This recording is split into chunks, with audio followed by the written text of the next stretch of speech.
네, 안녕하십니까. 문제 해설하도록 하겠습니다. 41번부터 하겠습니다. 다음 중 단독행위가 아닌 것 했습니다. 총칙에서 법률 행위 문제 풀 때 기초적 어려움들이 꼭 기억할 것이 뭐냐면 단독행위하고 계약 구별이 가끔 나옵니다. 그래서 41번은 정답이 4번 거기 재매매 이야기 있습니다. 자, 거기 이야기라는 것은 뭡니까? 홀로 하는 것이 아니고 단독행위가 아니고 뭐예요? 상대방이 뭐 해야 됩니까? 합의해야 되는 거죠. 그래서 계약에 속합니다. 자, 1번 유언, 숙권행위의 철회, 채무의 면제, 임차권, 양도의 동의는 전부 다 단독행위고 4번의 이하. 다음 42번 법률행위 목적. 자, 목적이라는 것은 내용을 얘기합니다. 내용. 확과 적타가 있겠죠. 자, 거기 보시면은 목적 설명 틀린 거.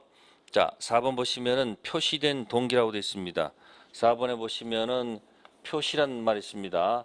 이 동기란 말은 보통 표시하고 연관돼서 표시가 안 되면, 표시가 되면, 그래서 동기를 만약에 뭐 하지 않으면, 표시하지 않으면 이건 동기의 불법이란 말 있겠죠? 네, 불법이 아니다. 표시했을 때 뭐가 된다? 불법이 되겠죠. 근데 그 지문해 보시면은 표시된 동기가 사유질서에 반한다고 됐으니까 당연히 반사회적 법률할 수 없다가 틀렸겠죠. 반사회적 법률해야 되겠습니다. 요거는 동기의 착오란 말도 있고요. 잘 생각해 보세요. 동기의 착오란 말도 있고 동기의 불법이란 말이 나올 겁니다. 그러면 동기라는 것은 표시를 하지 않으면 뭐 하지 않으면 그러니까 표시를 하지 않으면 착오도 아니고 불법도 아니다. 동기가 뭐가 되면 기본적으로 표시가 되면 착오이고 불법이다. 그렇게 기억해 두시면 되겠습니다. 다음 43번 갑니다. 비진입 표시에 관한 설명으로 옳은 것 됐습니다. 자, 비진입 표시는 107조를 얘기합니다. 단독 허위 표시라고도 하죠. 자, 1번 지문은 표시된 내용대로 효력이 발생하지 않는 것이 원칙이다. 네, 107조는 1lang은 원칙은 어떻게 합니까? 원칙은 뭐죠? 원칙은 뭐하고 유효합니다. 표시된 대로. 그 다음에 예외적으로 알았거나 알수 경우 무효가 되는 조문의 성격을 갖고 있기 때문에 1번 지문은 틀렸고요. 두 번째, 비진입 표시에 관한 규정은 대리인이 대리권 남용한 경우에 유추 적용될 수 없다고 되어 있죠. 네, 대리권 남용도 107조 1항 단서를 유추 적용하도록 되어 있다는 거. 그래서 2번 지문도 틀렸고요. 세 번째 지문, 자의로 사직서를 제출했다고 했습니다. 중간 퇴직 의사 표시는 비진입 표시가 아니다. 네, 3번이 정답이 되겠습니다. 자, 자진해서 사표 낸 것은 지인이 아닌 의사 표시가 아니겠죠. 3번 정답이고요. 그 다음에 네 번째 질문은 비진입 표시는 상대방 일을 비진입 표시 당시 안 경우 있습니다. 알았다 그랬죠? 그럼 뭐예요? 알았거나 알수 경우는 뭐다? 무효로 한다고 되는 거. 4번 좀 틀렸고요. 다섯 번째, 지인이가 진정으로 마음속에서 바라는 사항 아닙니다. 지인은 뭐예요? 진의는 표의자 생각을 얘기하는 것이지 표의자가 진정으로 바라는 사항을 뜻하는 것이 아니라는 게 판례 태도입니다. 43번은 3번 정답이었고요. 다음 44번 갑니다. 사기입니다. 틀린 질문 있겠습니다. 44번은 정답이 1번이 됩니다. 자, 거기 보시면은 소송행위라는 단어가 있습니다. 소송행위. 자, 의사표시 전체입니다. 107, 108, 109, 110 관계없습니다. 이 의사표시 관련된 주문들은 특징이 공법행위는 적용하지 않습니다. 아시습니까? 네, 사법행위에 적용하도록 돼 있죠. 그죠?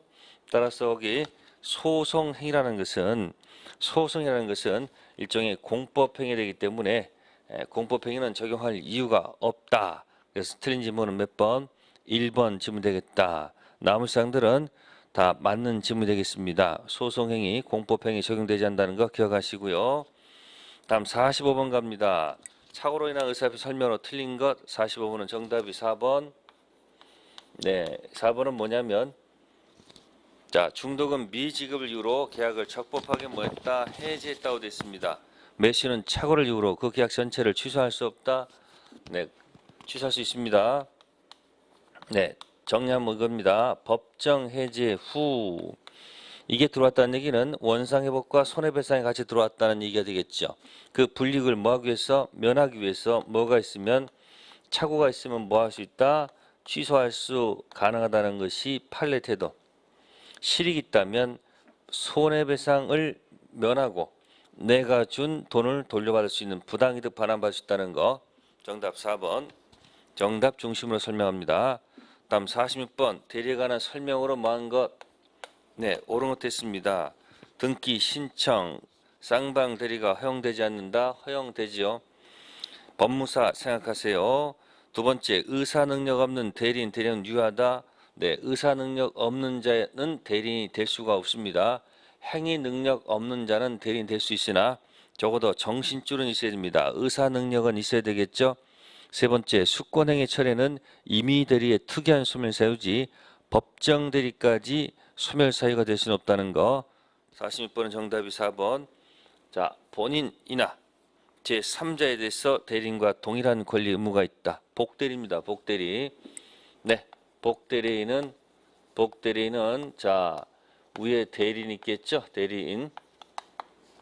자, 요것만 복임행입니다. 요것만 복대리 선임하는 요 사이가 무슨 행위고 요것만 복임행일 뿐이지 나머지는 같습니다.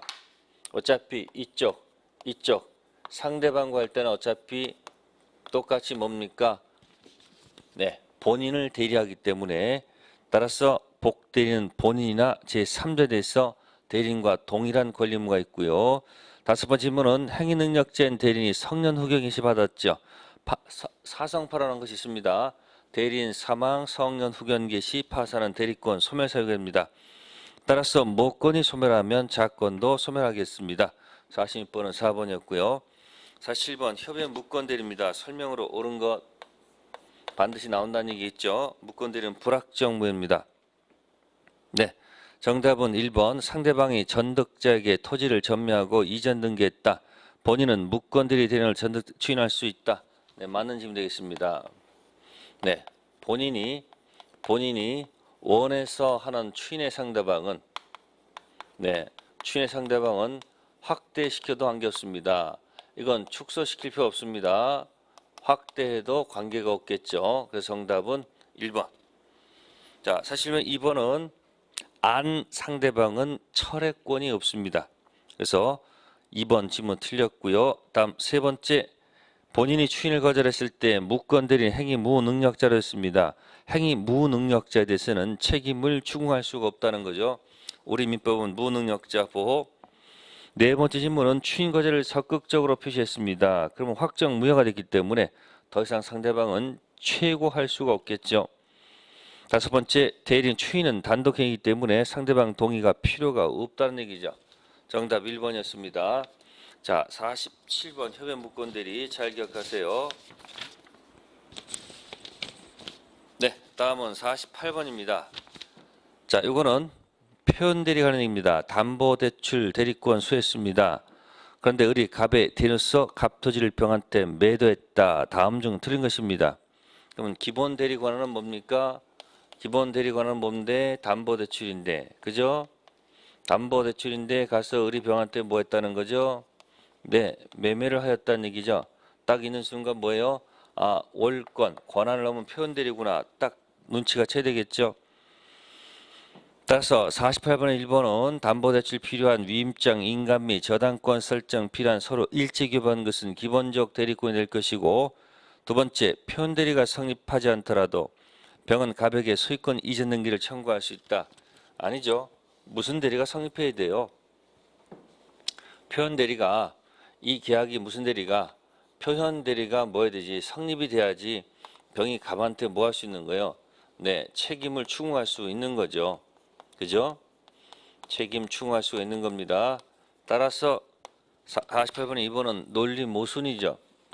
문제 자체가 어려운 게 아니고 지문 자체를 보면 논리 모순이고요. 임의대리뿐만 아니라 법정 대리에서도 월권 대리가 문제가 된다. 네, 이 기본 대리 권한은 임의대리도 좋고 법정도 좋다는 얘기고요. 다음에 네 번째, 병의 당시 을에게 대리권 있다고 믿는데 정당한 이유가 있다면 권한 없는 표현 대리가 성립한다. 네, 126조 표현 대리가 성립할 것이고요. 다섯 번째, 매매계약의 허가제를 위반했습니다. 확정적 무효일 때는 표현대리가 성립될 여지가 없습니다. 표현대리는 불확정 무효에서 출발하는 것이기 때문에 1번이기 때문에 만약에 허가지역에서 이미 확정 무효라고 돼 있는 것들은 표현대리를 적용해서는 안 되는 겁니다. 당연한 논리고요. 49번 갑니다. 무효 취소한 설명으로 틀린 것. 네, 49번은 정답이 2번 되겠습니다. 갑과 을이 무효인 가등기를 유한등기로 전형, 재활용하기로 약정하였다. 이 가등기는 소급해서 유한등기로 전해낸다. 이 49번은요. 소급한다는 말 틀린 거고요. 소급이 아니고 뭐요? 그때부터. 아셨습니까? 처음부터가 아니고 언제부터? 그때부터가 틀렸다는 얘기죠. 49번은 2번 틀렸고요. 다음 50번 갑니다. 법률행위의 조건, 기한에 관한 설명으로 틀린 거. 50번은 정답이 4번. 자, 50번은 4번이 뭐가 잘못되어 있을까요? 자, 이거는 불법 조건입니다. 조건부 법률에 있어서 조건 내용 자체가 무효여서 불법이어서 무효일 경우 조건만 분리해서 무효로 할 수 있다. 자, 이거는 불법 조건이 붙어있는 법률행위다. 그런 뜻이죠? 네, 불법 조건이 붙어있는 법률행위가 있다면 이때는 이 조건만 무효가 되는 게 아니고 뭐까지도 이 법률행위도 다 같이 무효일 수밖에 없는 거죠. 따라서 조건도 무효, 법률행위도 무효. 따라서 이행 전이면 이행할 필요가 없고 만약에 이행이 있다면 불법 원인거기 때문에 반환받을 수 없다는 거 정리하시면 되겠습니다. 네, 50번까지가 총칙 10문제 나온다는 그런 뜻이 되겠습니다. 다음 51번입니다. 물건 설명으로 바르지 못한 것. 네, 이것저것 모아서 낸 지문이죠. 자, 3번 좀 보시면 무인성 인정하는 입장을 취하고 있다는 말이 있습니다. 네, 우리 판례는 무인성이 아니고 뭐다? 유인성을 취하고 있다는 사실을 기억하셔야 합니다. 자, 1번은 온천권은 관습법상 물권으로 볼 수가 없습니다. 뭐 사도통행권 안 되고요. 근린공원 이용권 안 되죠. 그래서 관습법상 물권으로 인정되는 것, 인정되지 않는 것 가서 확인할 것. 지상권 설정했다는 지상권 취득은 당연히 물권의 승계, 원시가 아니고 뭐다? 승계. 자, 네 번째는 무단경작 농작물은 토지에 부합하지 않고 경작자 소유. 다섯 번째, 물권 객체는 원칙적으로 특정 독립한 물건. 맞는 지문. 우리 판례는 무인성 아니고 뭐다? 유인성. 그래서 자동 복귀라는 거 하나 기억해 주겠습니다.